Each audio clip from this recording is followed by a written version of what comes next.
Hi, welcome to prep elevate students. आज के video में हम लोग नंबर सिस्टम्स के कुछ और क्वालिटी क्वेश्चन सॉल्व करेंगे। तो चलिए स्टार्ट करते हैं। तो देखिए हमारा पहला क्वेश्चन है 22 cube 23 cube up to 88 cube is divided by 110, then the remainder will be 22 cube plus 23 cube plus 24 cube up to 88 cube when divided by 110 remainder पूछा जा रहा है। तो देखिए 22 क्यूब 20, यहाँ पे देखिए एक चीज गौर से, फर्स्ट नंबर और लास्ट नंबर को जब आप ऐड करेंगे, जनरली इस तरह का एक सीक्वेंस बनता है ऐसे क्वेश्चंस में। तो यहाँ पे देखिए 22 प्लस 88 इज इक्वल टू 110। ऐसा कोई जरूरी नहीं कि 110 बने, लेकिन जनरली इसका एक मल्टीपल बनता है, 110 हो या फिर 100 220 हो सकता है। तो जो डिनोमिनेटर है, जिससे हम लोग को जो डिवाइजर है, उसका जनरली मल्टीपल होता है। तो फर्स्ट नंबर और लास्ट नंबर का जो सम है वो 110 है। सिमिलरली सेकेंड नंबर और सेकेंड लास्ट नंबर 87 होना चाहिए। इसको भी अगर आप ऐड करेंगे 23 प्लस 87 तो वो भी 110 आएगा। तो इसको हम लोग ऐसे अरेंज कर लेते हैं। पहले 22 cube plus 88 cube, first number plus last number, then 23 cube plus 87 cube plus 24 cube plus 86 cube. तो ये सारा ऐसा हम लोग पेयर में लिख लिए। लेकिन इसके बाद एक और चीज ध्यान देना, यहाँ पे जो नंबर ऑफ एलिमेंट्स है वो ऑड है कि इवन है, उससे क्या फर्क पड़ने वाला। देखिए अगर इवन होगा तो ये सारा नंबर पेयर में आ जाएगा, अगर ऑड होगा तो एक नंबर बच जाएगा, और वो कौन सा नंबर बचेगा? मिडिल वाला। ठीक है, तो यहाँ पे देखिए इवन नंबर से स्टार्ट है, इवन नंबर पे खत्म हो रहा है, तो डेफिनेटली सारा पेयर नहीं बनने वाला क्योंकि नंबर ऑफ एलिमेंट ऑड है। ठीक है, तो एक नंबर बचेगा। कौन सा नंबर बचेगा? First number plus last number by 2। तो 22 प्लस 88 110 बाई 2, बीच वाला नंबर बच जाएगा, दैट इज 55। तो यहाँ पे बाकी सारा तो पेयर हो गया, और लास्ट नंबर लिख लिया प्लस 55 का क्यूब, जिसका पेयर नहीं बन पाया। ठीक है, अब इसको हम लोग को डिवाइड करना 110 से। तो यहाँ पे देखिए x to the power n plus y to the power n is divisible by x plus y होता है। कब? When n is odd,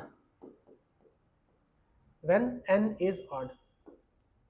x to the power n plus y to the power n divisible by x plus y होता है when n is odd. तो यहाँ पे देखिए 22 to the power 3 plus 88 to the power 3, ये दोनों odd number है। ठीक है, तो x to the power n plus y to the power n किससे डिवाइड होगा? x प्लस y से, मतलब ये 110 से डिवाइड हो जाएगा। तो ये फर्स्ट पार्ट जो है 110 से डिवाइड हो जाएगा। सिमिलरली सेकेंड पार्ट भी x to the power n plus y to the power n is 3, ये भी डिवाइड हो जाएगा, और ये सारा पेयर 110 से डिवाइड हो जाएगा। लेकिन लास्ट वाला नंबर 55 का क्यूब यहाँ पे बचा हुआ। तो मतलब हम लोग को अगर इसका आंसर चाहिए इस क्वेश्चन का पर्टिकुलर, तो हम लोग को सिर्फ 55 का क्यूब को व्हेन डिवाइडेड बाय 110, तो जो रिमाइंडर आएगा वही हमारा आंसर होगा। ठीक है, बाकी सारा तो 110 से डिविजिबल है। अब इसको कैसे चेक करें कि 110 से डिवाइड करने से क्या रिमाइंडर आने वाला? तो इसके लिए भी एक तरीका है, n to the power m when divided by 2n remainder is n। ये आपको याद रखना, n to the power m when divided by 2n remainder is n। इसको एक एग्जांपल से हम समझाते हैं। जैसे 3 टू दी पावर 1, इसको आप 6 से डिवाइड कीजिए। n to the power n when divided by 2n, तो 3 टू दी पावर 1 को अगर 6 से डिवाइड करें तो remainder is 3। 3 to the power 2 को डिवाइड करिए 9 को अगर आप 6 से डिवाइड करेंगे तो रिमाइंडर अगेन 3। 3 का पावर 3 को डिवाइड कीजिए 27 को अगर आप 6 से डिवाइड करेंगे 6 4 जा 24, रिमाइंडर अगेन 3। ये 3 आएगा हमेशा, बिकॉज ये 3 और ये 6 इसका डबल है, और ये ऑड होना चाहिए। n शुड बी ऑड, यहाँ पे लिख देता हूँ n शुड बी ऑड, ये तभी काम करे, इवन नंबर पे काम नहीं करेगा। ठीक है, when n to the power m is divided by 2n remainder is n should be odd. तो यहाँ पे देखिए 55 to the power 3 divided by 110, ये n है, ये 2n है, इसका डबल है, तो रिमाइंडर क्या हो जाएगा? 55। ठीक है, हमारा इस क्वेश्चन का पर्टिकुलर आंसर होना चाहिए 55। एक और चीज बताते हैं, ऐसे क्वेश्चन का जो आंसर होता है जनरली एक नंबर बच जाता है बीच में, तो फिर ये जो भी बच गया उससे आपको आंसर लाना। बहुत सारे केस में होता है सारा ये जो एलिमेंट है नंबर ऑफ एलिमेंट इवन होता है, इवन अगर हुआ तो क्या होगा सारा पेयर बन जाएगा, तो उस केस में आंसर 0 आता है। तो यहाँ पे देखिए 0 भी ऑप्शन में दिया, 0 कब होगा ऑप्शन, ये 0 ऑप्शन आंसर तब होता है जब सारा एलिमेंट का पेयर बन जाता है, कुछ भी बचता नहीं, मतलब नंबर ऑफ एलिमेंट जब इवन हो। ठीक है, देखते हैं हमारा नेक्स्ट क्वेश्चन। तो next question, a 3 digit number which on being subtracted from another 3 digit number consisting of the same digits in reverse order gives 594. The minimum possible sum of all the 3 digit of this number is। तो पहले तो हम ये जानना होगा 3 digit number को हमने xy के फॉर्म में अगर लिखे तो लिखते क्या है, तो 3 डिजिट नंबर को xy के फॉर्म में लिखा जाता है 100x plus 10y plus z। अगर 2 डिजिट के नंबर को लिखना तो हम लोग क्या लिखते हैं 10x plus y।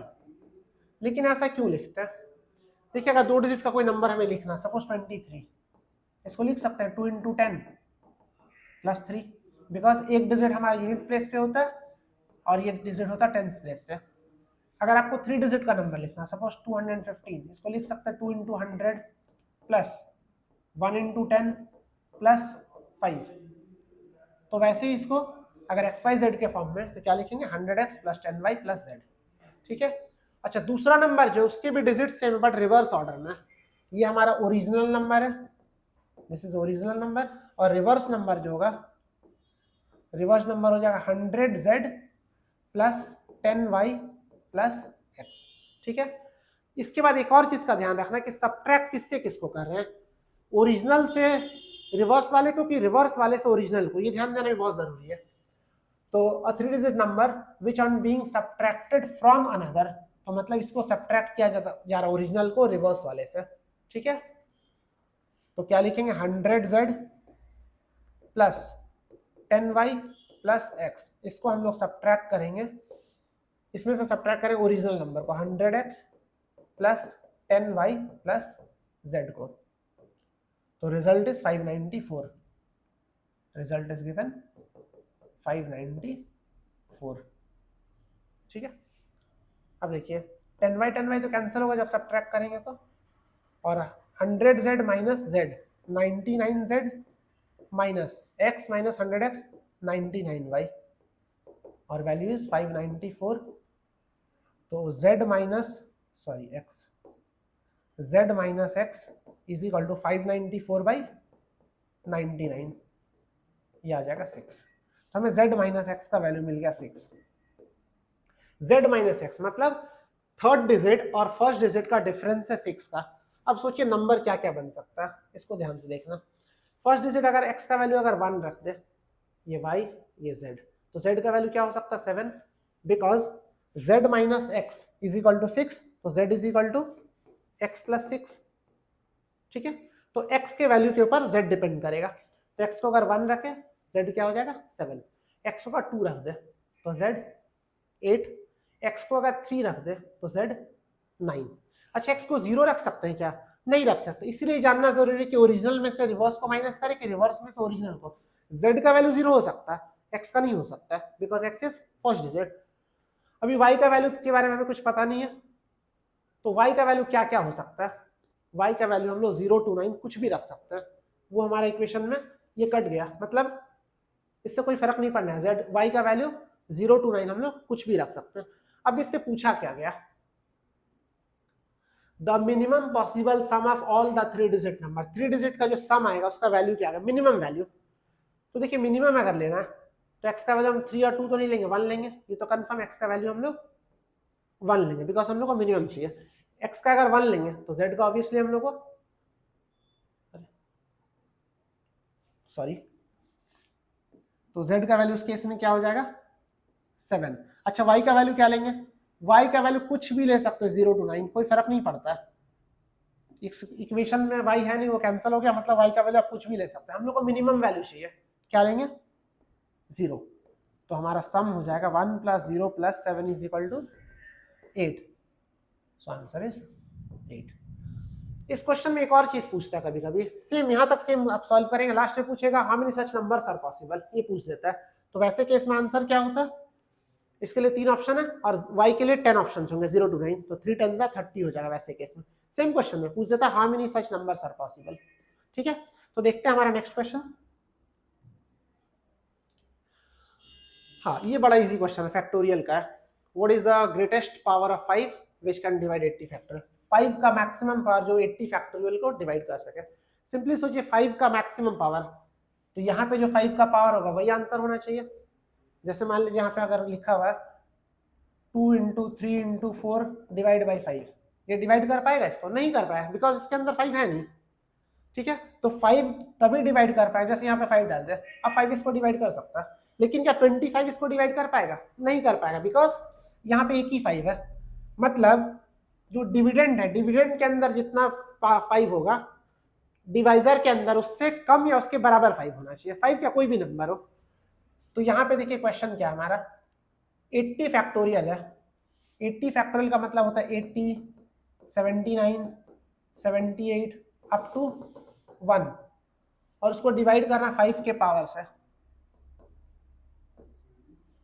What is the greatest power of 5, 5 का मैक्सिमम पावर क्या रख सके जो इस पूरे नंबर को डिवाइड कर दे। तो ऑब्वियस सा बात है 5 का मैक्सिमम पावर जो ऊपर जितना 5 होगा वही हो सकता है।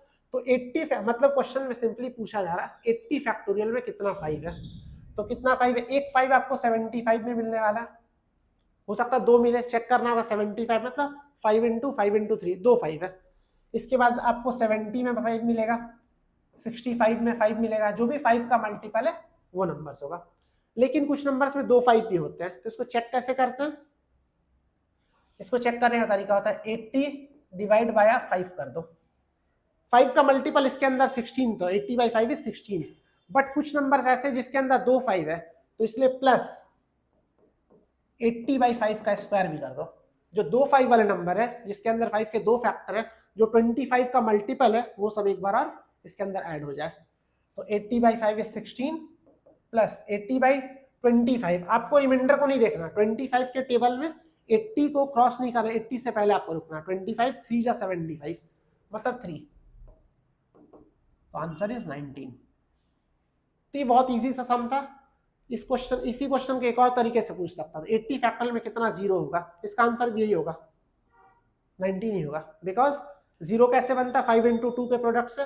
तो कोई भी नंबर का अगर फैक्टोरियल है उसमें आपको 2 तो इनफ मिल जाएगा, 5 का फैक्टर हम लोग खोजते हैं। तो इस क्वेश्चन को मैं एक बार फिर से बता देता हूँ, क्या पूछा था 80 फैक्टोरियल को जब 5 टू दी पावर n से डिवाइड करेंगे तो n का मैक्सिमम वैल्यू क्या हो सकता है। तो हम लोग सिंपली इसके अंदर खोजना मैक्सिमम कितना 5 है। तो 5 कहाँ पे, जो 5 का मल्टीपल होगा, तो 80 बाई 5 प्लस कुछ नंबर ऐसे हैं जो 5 का फैक्टर जिसमें 2 है, सपोज जैसे 25, 50, 75, तो उसके लिए बाई 5 का स्क्वायर करते हैं, तो टोटल नंबर इज 19। ठीक है, बाकी क्वेश्चन हम लोग नेक्स्ट वीडियो में डिस्कस करेंगे। Thank you so much for watching.